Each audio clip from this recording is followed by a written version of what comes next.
Binabalot ngayon ng pangamba mga residente ng Scout Castory Street, Barangay Sacred Heart, Quezon City dahil sa 10,000 litro ng diesel na inimbak sa compound ng isang bahay dito. Sabi ng mga residente, mula pa noong araw ng Sabado ay hindi na sila nakatulog ng maayos dahil sa takot na baka magkaroon ng sunog na maaaring magresulta ng pagsabog.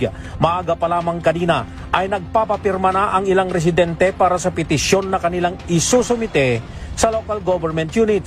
Iisa ang nais ng mga nakatira sa lugar. Alisin sa lalong madaling panahon ang homemade na imbakan ng tonetoneladang petroleum products. Sa init ng panahon, expose yung cancer. Kahit wala magtapon ng upos ng sigarilyo, sa sobrang init na yan, di ba po? At sa Nakakatakot po yan. Ganyan yung pag-install ng cancer.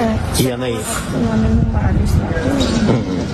Sana pa maalis po siya as soon as possible po.